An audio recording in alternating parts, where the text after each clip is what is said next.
Got a few knives I'd like to put up for sale today. Mostly fixed blades and then a couple of folders. First thing we'll take a look at is a Spyderco McBee. This one is a user. It does not come with the box or anything else, only what you see here.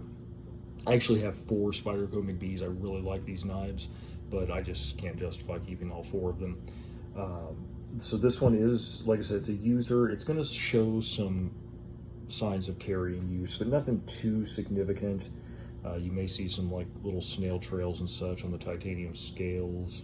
I'm trying to get it in some different lighting, some dust on there. Note that it does not have the lanyard tube that goes in the hole here. You don't need that. I actually prefer it without the lanyard tube, but it's not included. It doesn't have the box or anything. It has the factory clip.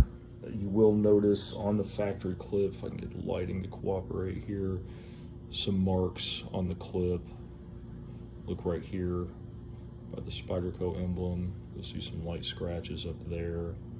I would honestly say those are going to be the most significant marks on the knife, or what's going on the clip. And I know the sunlight's catching it. It's very bright, so it may be difficult to see. But I think that right there captures it pretty well, right in here, and then that mark right there. But otherwise, yeah, it's really not too bad. On the titanium scales, it's mostly just going to be really faint, what they call snail trails. Go ahead and take a look at the lockup. All of my McBee examples are really nice. They have good solid lockup, nice actions, and this one's no exception. Take a look at the centering. Get it right there. Centering on it is good. The blade itself, I really don't see anything. I'm going to kind of look at it off camera here just for a second. I don't see anything really to point out on the blade as far as marks, scratches. You know, you'll see some stuff in the finish, but like those marks right there are in the finish of the blade, the stone wash. In fact, it looks like they were there before they applied the laser engraving for the emblem. The edge is good. No chips, rolls, dings, anything like that. So it's a solid little user. If you're looking to try out a McBee, this might be a good one to take a look at. Nothing really serious to point out about it. The screw heads might be a little bit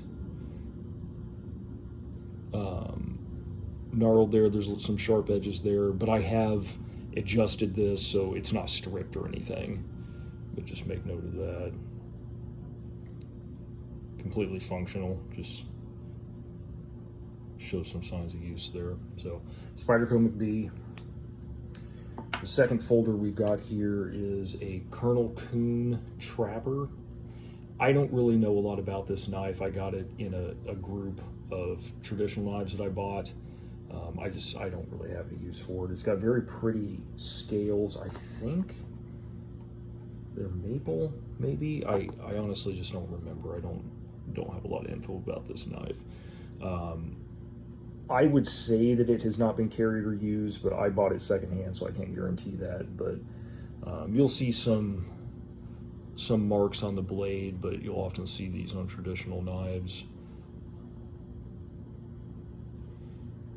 Like I said, I can't guarantee that it hasn't been carried or used. The blades feel fine on it, no rolls, chips, stings, anything like that. I'm gonna get a close up of the markings here. Colonel Coon, 1 of 100. A little bit of hazing in there.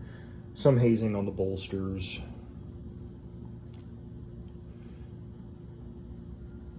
I just figured somebody might know more about these or might want one for their collection. Good walk and talk on both the blades. Half stop is there on both blades as well. Nothing really to point out on this one. Oh, let's take a look at the blades in there. This one looks like it's a little bit close to the liner, but I don't think that it's actually rubbing it, but it might be a little close to that one on the outside. So it does come with a box.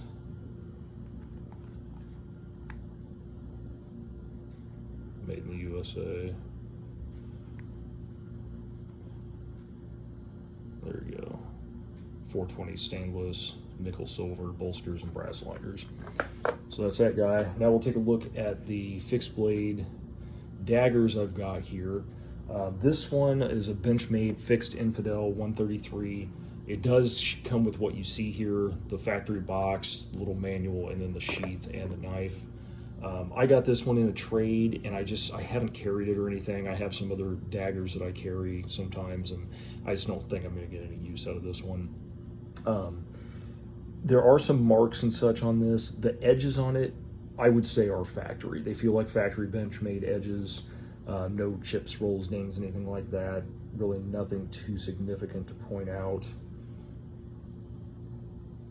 D2 blade steel. These are chisel ground, if you're not aware of that, so it's just got a secondary bevel on this side, and it's just flat here.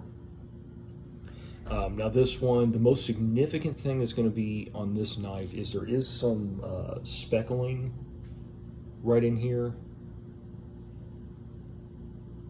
D2 is not the most corrosion resistant steel, so you're going to see some speckling on it. Nothing crazy, no pitting or anything, but there is some speckling there.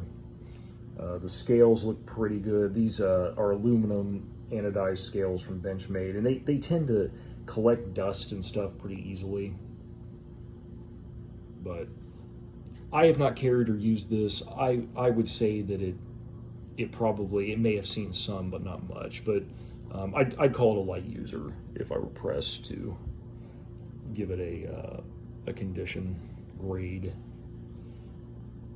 Take a look in there. It does fit well into the sheath.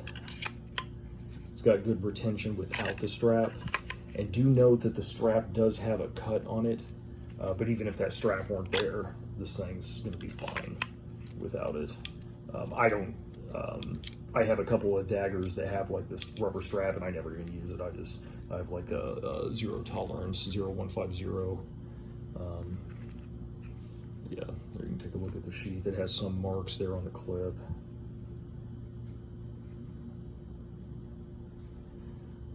And then, of course, like I pointed out, it does have the box. So, Benchmade fixed Infidel. And the last couple of knives we have here are Western daggers. Both of these are W77 is the model on these. I don't really have much info on these. I saw them for sale. I just kind of liked the way that they looked, so I bought them. I think maybe these were sold back in the 80s or something, but I really don't know that much about them. You can see there is a difference in the wood used on the two handles. This has a reddish type of tone, and this one's darker. I have never carried or used these. I would say they have not seen much carrier use or anything, but I'm going to call them light users. You will see some marks. I know that sunlight's a bear.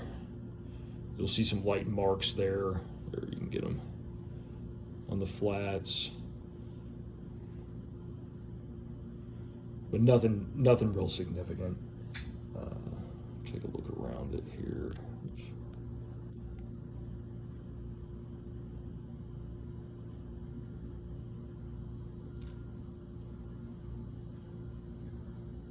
And the sheath with this one, the sheaths between them are pretty different.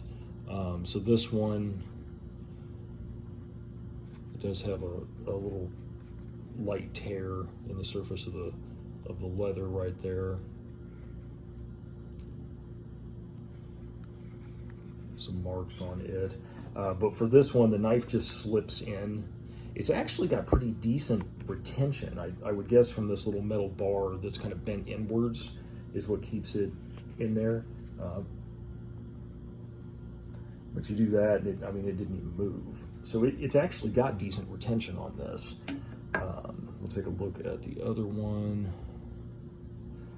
This one, you'll see some like hazing right there at the apex of those two primary grinds. A little bit on that side as well. These are really difficult to get in the lighting and stuff. And then this one does have some dark spots right here. On the back, it'll have some dark spots.